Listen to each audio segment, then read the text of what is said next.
Okay. All right. Hello. I'm Hello. Thibbledork. I'm actually going to do an intro this time because I'm learning more about video editing every time.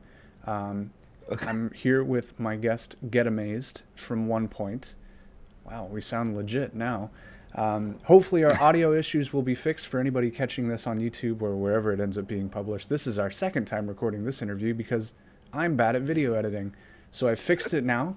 We're going to go through and ask some questions to our amazing and experienced guest who's got a lot of cool stuff to talk about. And hopefully, you'll actually be able to hear him and me because both of those are important because it's just us. Let me pull up our questions real quick. First off, sorry. My bad. It's all That right. sucks. No, it's right. Man, it was really depressing because I pulled it up and like the first 2 minutes, perfect.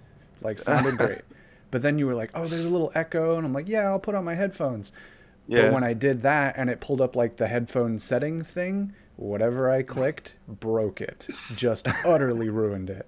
So now we know. I'll test that more thoroughly in the future. Okay, easy first question. Let's go through this again. Walk us through like your like who you are, like your history, I guess, and then how you got into Overwatch and what you've done playing the game itself too. Okay. So at the beginning, I was doing sport for living. I am two-time champion of France of Brazilian Jiu-Jitsu, and I finished second at the competition of the France of Pancras is like MMA. It's a French style MMA. So yeah, I was doing sports and I had a car accident. So I commit a lot into video games, like playing a lot because I couldn't like go back to the gym. So I played a lot and I had my trial to join Eagle Gaming. So I joined Eagle Gaming and I never come back to the sport. So from now I'm just like focusing on Overwatch. Yeah, so we won Contenders season 2 and now I'm playing with One.PoinT and we are already 2-0. So yeah. Yeah, you're on a good run right now for sure. So being part of Eagle Gaming also means being part of arguably the best run goats comp that Overwatch has ever seen. What went into Eagle Gaming's goats that made it so much better than any other? What made it so good? I think it's probably the time we spend on it on the train and on like the time we spend on trying to understand perfectly the composition and trying to master it at the maximum level. And like for example, people just like switch comp when it's not working. They go like for example double sniper and stuff, but we never do that. We just try to adapt some picks. And yeah, that's why now I think we can play Ghost against every comps, and we managed to play it really good, I think. Got it. Okay. So I recently interviewed your head coach, Curry Shot, who's been with the team for about 2 weeks. And he mentioned that he feels that Europe is ahead in the meta right now, like in their understanding of it. Do you agree with that and why? Yeah, totally. I just think like EU, like we played from now as a Goats comp from a long time, and that's why we are ahead now. And yeah, from now we are like by far ahead of NA. I think even I mean that sounds cocky, but I think even ahead of Korean. I think as Goats. And you mentioned that obviously you just said like you think that you can go up against any region's teams that play goats, but what is it? What kind of mistakes do other teams make that make you guys better? I know last night when we were doing this for the first time, you mentioned Diva as a key piece of that. What about Diva Yeah. play, which you have a lot of experience in, separates Mo- your guys' goats from anybody else's? Yeah, most of the time, for example, like me, my playstyle is like very defensive. I spend my time just pinning and giving space to my Zarya and pinning for my Renat. And I believe that's the way you have to play. And when you look at like Contenders NA or whatever, like most of the diva are just like flanking, trying to boop Reinhardt all the time. I mean, booping Reinhardt as diva is pretty nice, but you don't have to do it all the time. There is like few little windows you have to take and just use it at the proper time. But yeah, as diva, I can really feel like some diva are not. I mean, they don't get it exactly how to play Ghost. I believe because yeah, they even the way they land the bomb is not good, and yeah, I really feel like few divas are not really good as on Ghosts. for the moment. Got it. Okay. So who are some players that you feel get it right, or that you model or look up to, model your playstyle after, or you look up to as flex players? Okay, so for the dive meta, I would like Meko by far. Like I really love his playstyle, and I was trying to do like exactly like him, like being all the time close to the backlane and to the monkey, so you can peel for your monkey if you need to. You can be ready to peel for your backlane as well and create space when you need. And yeah, I really like his playstyle. And for the goat meta, I was all the time watching Nico because like I was on the bench and I was learning from him because I think for me he's by far the best diva at this role on this composition. And yeah, that's the two best diva I think for me in each meta. Got it. Okay. And given that you play a lot of diva, would you say she's the most impactful hero on like a standard goats roster, or is it the Brigitte or the Reinhardt, or who would you say? I don't really think there is like one guy who carry like the main thing about goats is like goats is only about being a six. I mean, there is no guy like clutching or nobody is like carrying. Like it's just like six people. If you play as six, you carry as a team. And I really like if I have to say like one role, like I would like to say diva because I play diva. But yeah, I don't really know. Like I feel like team play is the key, and yeah, there is no one carrying in goats. So it's more just about your guys' ability to work together. Yeah, more like than for anything. example, everybody is shocked when they say, "Oh my God, artists have like 10 grabs every minute," but trust me, artists overextend a lot, and if we're not here to like do the backup, like he will never have it. And yeah, I think it's just a team play game, and yeah, that's how it works. Okay. So flexing at the moment in Overwatch, being a flex player, quote unquote, means you play diva a lot. But if you had the chance to truly flex and play any hero you wanted to play, who would that be? Even if I'm bad. Even if you're bad. Yeah, no, that doesn't stop anybody in my solo queue games. Why should it stop you? Okay, well, I mean, I used to play World of Warcraft for a really long time, and I was extremely good as Rogue, and I was doing only PvP. And when I start like on Overwatch, I was like, okay, I'm gonna just like learn only Genji, and I'm gonna be a fucking god. Like I'm gonna just be insane. So I did few games, and I directly stopped. I was like, okay, I'm so trash. I give up. Let's go being a diva bot maybe, or Zarya main, or I don't know. But I couldn't play Genji. It was like too hard for me. I don't know. I feel that in my soul. I played Rogue. I played Rogue from 2004 still to present day. You know, since I was 9, and getting into Overwatch, playing Rogue, you're like, oh yeah, I'm gonna click everybody's heads and get the hugest dragon blades. I'm gonna be like Seagull or whatever, and then you realize maybe I'll do something else. Maybe this isn't working. Go back to diva malfreezing people. Yeah, no, it's a little easier said than done. You know, what you think is different than maybe what really happens. Yeah, by far. I feel that hard. Speaking of different heroes to play, Ashe is coming to Contenders eventually, whenever. What sort of impact do you think she'll have on this meta, if any at all? I think if the meta is still goats, like she will have zero impact. And yesterday I told you I don't know, but now I tried, and yeah, you can matrix the dynamics. Oh, you can. So, right? Yeah, we had a point of contention of whether or not you can defense matrix her dynamite, but you can. That's big. Yeah, for sure. So I don't really know what she can do. Like even if she put Bob, like we don't really care. We're gonna just smash Bob and yeah, go ahead. So I don't know. Maybe we can get surprised, but from now I don't really know. Maybe people are already working on like strats around the Ashe. I don't know, but I didn't see yet, so we'll see. Yeah, you brought up the idea of nano Bob into EMP, but that's such an extensive setup to really try and make it work. Right, yeah, let's save up half our team's ults to try on one push, and if that doesn't work, man, suddenly you're in trouble and out of ultimates. Yeah, GG, go next. Yeah. Yeah, I don't. I think it's like 3 use for one fight. It's way too much. Yeah, no, like two is kind of like the go-to. You know, you'll It's grab okay. Yeah. bomb or your nano blade or nano visor or something. But three is a little. Mhm. Yeah, that's a lot. It's way too much. Yeah. Yeah. Okay, so speaking of impactfulness, let's talk about your head coach. You've had Curry shot here for a couple weeks. What sort of impact has he had on the team as a whole? Like, what has he done for you guys so far?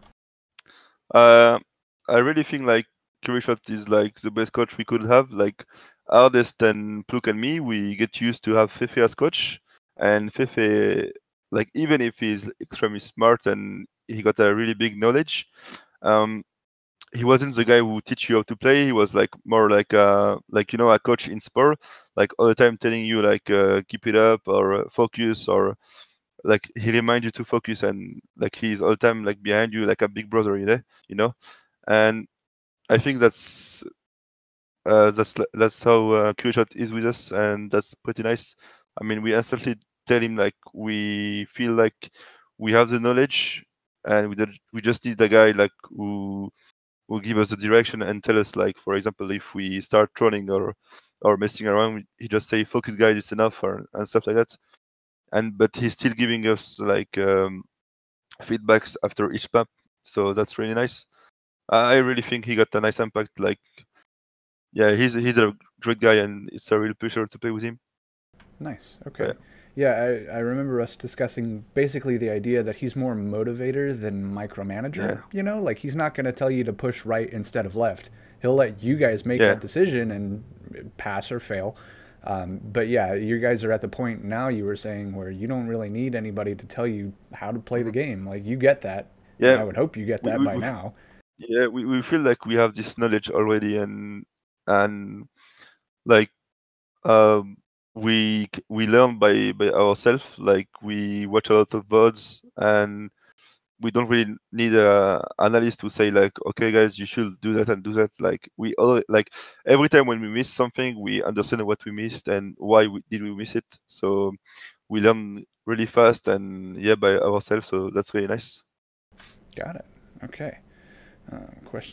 Questions. So, if you could play against any contenders team in any region, who would you want to play against? I would like to play against Runaway. I think they play goats, and it will be interesting to play against them, like a show match or something like that. Yeah, And to see how you it, guys stack up. yeah, it was really sad because like season one, British Hurricane when they won, they play against NA and like a show match, I believe. Yeah, against And Fusion University. we didn't have this opportunity in season two. That's pretty unlucky, but yeah, we really would love to show to NA or Korean people how we could play in EU because I really feel like we are underrated. But yeah. Got it. Okay. Who do you think, in EU contender specifically, who do you think is One.PoinT's biggest challenger? Or I believe last night you said there were actually two. Yeah, two. Yesterday I said two, but honestly, I feel like this season is very tough because like I feel like there is like the level of the average level of this contender season is like very close, and everybody like every game can be really close. For example, like you can see like you can have some uh, some really crazy thing like it was Schumann Crew. They won 3-1 against Angry Titans. Like nobody expected. So yeah, a lot of things can happen. So we can get surprised, and everybody can surprise us in this meta. So we will see. We've definitely So seen that. Yeah, I think there's going to be a lot of upsets and a lot of 3-2s yeah, this season. A lot of really close mm, games. So yeah, it'll definitely be interesting to see. Like I know yesterday you said like Samsung and Giganti are like the obvious yeah. like watch out for those guys. On paper, I believe like they are the scariest players. I mean, the team. I mean, because like they have a really good org and stuff. I'm with Titan as well, and British Hurricane as well, but we already play against them. But yeah, I think on paper, um, yeah, we can have trouble against Giganti and Samsung. Got it. Okay. Um, so Curry mentioned that after Eagle Gaming won season 2 of Contenders last season, you guys didn't really get any Overwatch League tryouts at all. Why do you think those scouts just overlooked Europe, with the exception of Paris? Uh, I believe the main reason is because like uh, maybe coach in Overwatch League they didn't get it like fast enough that goats is the next meta, and they pick up really insane player who can play like they are really flexible and stuff. Maybe they believe it's still not the meta, but I really think goats is the meta, so they didn't pick up players who can play goats. So that's pretty unlucky for us. But I think especially for Eagle Gaming, like people saw us like a tanks bot player, like we can only play tanks, and I really believe we are underrated. So that's pretty unfair, but we cannot do anything about it. So we just keep playing and show in Contenders what we can do, and yeah, let's hope for the best. Got it. And so, given the recent drama with Eagle Gaming not paying you guys and everything else like that, have you had to step back a little bit from Overwatch? I know you said you've been balancing some jobs and making sure you're not burnt out. What's that process like now that you're out of Eagle Gaming? The thing is like when you commit that much into video games and you really wanna, for example, join join the Overwatch League or Academy team, you like even if you are really close to give up, you remember yourself like it. I mean, you are too close to your dream, so you cannot give up and just like keep going. But sometimes, like when you have your own house and you have to pay your house every month and stuff, your food and stuff, you are not living with mommy and daddy, yeah. So you have to work, and that's pretty annoying and yeah, it's exhausting. And so I used to work on morning, then I was playing Overwatch, doing my stream and com games, and at night I was doing bouncer. But now in this season, for this season, I mean, I stopped working on morning because it was too much exhausting. So now I just like do my streams, and some nights I work as bouncer, and I do security jobs Got because it. I Yeah, need money. so on top of trying to make it and being so close to making it, you're also running security jobs. You're also being a bouncer. Like, it's a lot. Yeah, Yeah, no, and that's no doubt what many people are going through right now, working other jobs while trying to make this work because it's not paying you guys right now. yeah. So, yeah, I feel that. If you could, given everything you're going through right now, if you could say something to these scouts that have overlooked so many people in your region that you maybe feel are deserving, including yourself, what would you say to those scouts to convince them, like, give us a shot next season or in the mid-season signing window or anything like that? Like, what can you say to make them give you a chance? I really believe like we have like so many talents in EU, and people just don't like. I don't know if they don't care about us or they don't just look at us because we play goats. I think this is the main reason. It's because they see like we play goats, and they think like we can play only goats, and like it's a bad idea to pick a guy who play only one meta, so they will not spend money on a guy like that. But I really think like for me, like especially, I'm very motivated and dedicated to the game. So I mean, if I just have the opportunity to be like around coaches and stuff, I will just improve really fast, and it's gonna be really quick. So I think it's the same case for a lot of players, and we are just asking to have a shot to prove it. So yeah. Yeah, just give me a chance, basically. I'll Hello. prove to you, right? Yeah, I know there are so many of you out there right now that I've talked to Yeah. that if given the chance and the resources would blow these guys away. And everybody on Exactly. one Yeah. point right now is definitely proving that case as well. So Mhm. it's an interesting I mean, there's dynamic. many players like they are like literally hungry, like they just wanna destroy everything in game, but they don't have the key to do it because nobody are giving them the chance to do it and improving. Like doing comps, it's funny, like but you go into a depression if you do it too much. So yeah, Yeah, that's pretty sad. it can definitely be a struggle. I feel that. I'm I'm in the same boat, trust me. Writing is just as thankless as paying or playing sometimes. So yeah, I totally get you there. Well, All right, that was actually my last question. So thank you very much for sitting through this one again. Thanks for the awesome answers, and No problem. thanks for sticking it out for all of us at home watching you guys play. You guys are putting on a great show, so Thank you much very much. obliged. This will be uploaded somewhere soon, hopefully, with the audio. Really, I'm 99% sure that the audio worked this time. I'm going to double check it immediately and let you know. But Okay. otherwise, thanks very much for coming on. Thanks Thank you. everybody here for watching, and we'll see you around. Thank you. Bye bye.